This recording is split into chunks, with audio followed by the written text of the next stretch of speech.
Hello all of you wrestling fans out there. I'm back with another Q&A section, questions and answers. I'm very thankful to say that since the last video I made, I've received a lot of questions, loads. So I simply have to choose what questions am I going to answer in my video, and the first one is a pretty easy one, I think. It's from Raycom1771. Do you think Evan Bourne will win the US title? Also, who do you think Miz will face at WrestleMania for the US title? This question was actually sent in after the tag team match between Miz Show Miz, and This and That, R-Truth and Morrison was booked. Well, basically I don't think he will defend the title on WrestleMania 26. And will Evan Bourne ever become a US champion? I doubt he will ever become a United States champion, at least not on Raw. Next question. How long do you think Drew McIntyre's streak lasts? I guess. Devilboy7811 asked this, and well, I guess this is a situation where the streak will actually last as long as Vince McMahon decides it to last. We've seen over the last weeks on SmackDown that he's gotten a favorable treatment, so to speak, by Mr. McMahon, the chairman of the WWE. He has lost 2 times now to Kane and to Matt Hardy in the Money in the Bank qualifying matches. However, he did qualify after beating some alleged MMA fighter or something last week on SmackDown. And I think this is a good way to create heat for the character of Drew McIntyre. And Kofi Kingston deserves to be in the Money in the Bank, but on the other hand, I could really say that it would be cooler to have 9 guys only in the Money in the Bank, because that means that there was only supposed to be 8 guys in this match, but they had to add Drew McIntyre because Vince wanted him into that match. So then it kind of becomes 8 guys plus Drew McIntyre instead of 10 guys, and Drew McIntyre happened to be one of them. And that creates more heat to his heel character as it is already. But yeah, Kofi Kingston should perhaps be in that match. We'll see about that. Then I also got a very good question by a guy called BGDPPL. BGDPPL.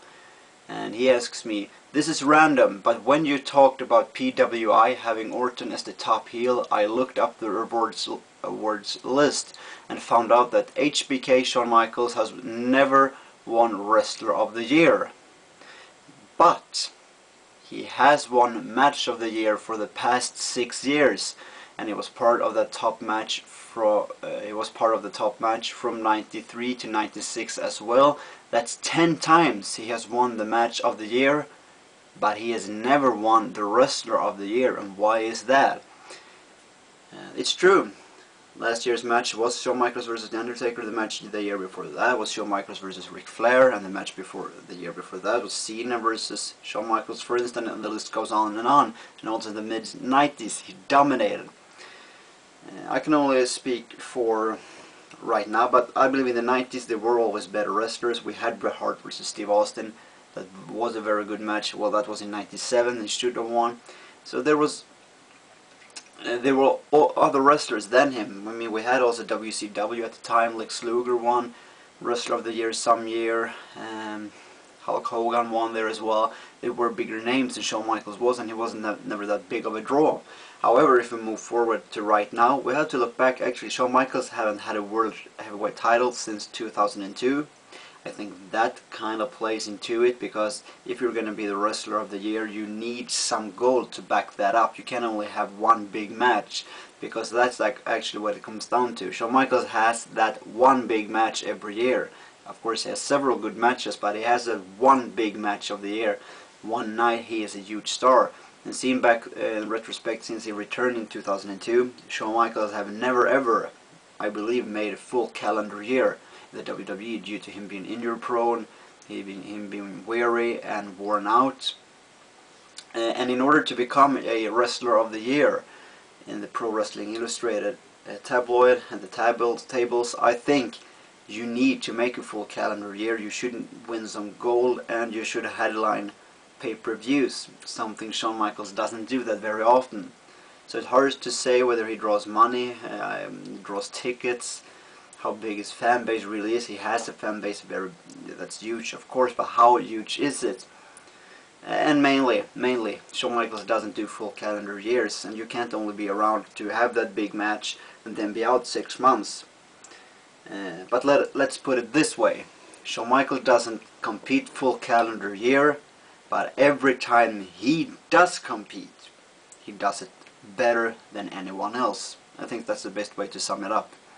Very good question though.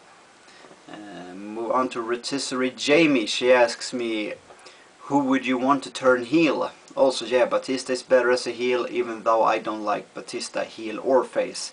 Also, who do you want to have the tag team titles? The tag team titles, I think they're pretty good around where they are right now.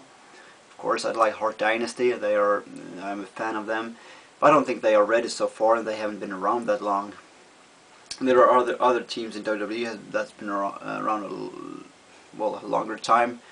And seeing as Legacy goes mainly singles right now, but maybe after WrestleMania, Legacy should have another crack at the titles if they stay together. And whom would I want to turn heel? Well, that's an easy one for me. The one that WWE should turn heel, that is Christian. I don't think he cuts it as a face at all. This clucky, funny bones character, I don't like it whatsoever. If he's going to win Money in the Bank, and I'm open for that, he should turn heel. He is our heel. He was supposed to come back as a heel, but things went another direction due to certain circumstances, and well, be that as it may. Walls of Jericho 202, he asks me, what do you think of WWE banning share shots to the head? People would subtly think it has to do with the PG rating, but it's really about the wrestler's health, and I agree with that. We haven't seen that much of chair shots recently, and I think that's good. It's a health issue.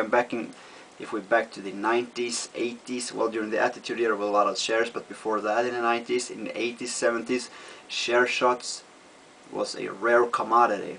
It was only used when someone turned heel or went to cheat and win a match. I mean, basically today, if someone gets hit with a chair, that's nothing. So they kind of water it down due to the Attitude Era and the pornography of wrestling in ECW, where you could more or less kill each other and still kick out. So I think it's pretty much back to basics. A share shot is supposed to hurt, and by making it a more rare,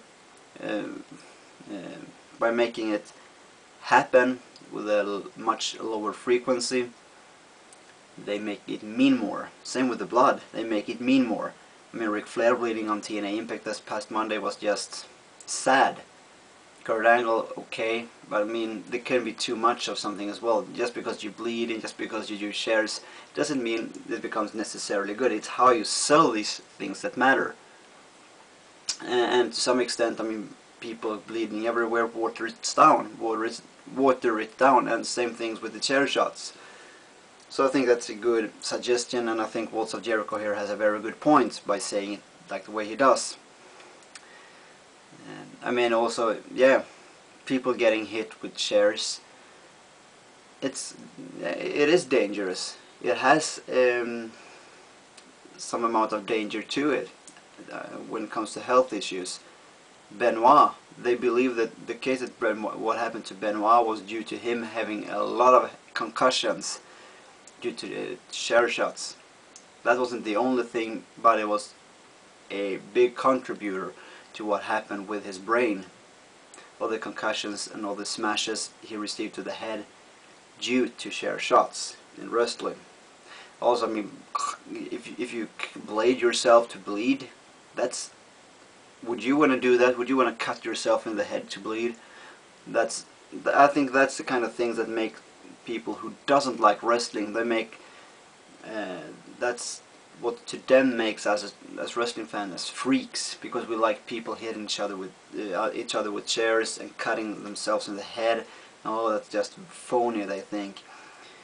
And once again, if people demand that wrestlers want to cut themselves in the head, they should look elsewhere to be entertained, because making oneself bleed, hitting each other with metal, it's severe, and it can cause damage to your body, and it can cause brain damage and health risks. So yeah, once again, also Jericho 202 here makes a very good point. It doesn't have that much to do with the PG rating, I think.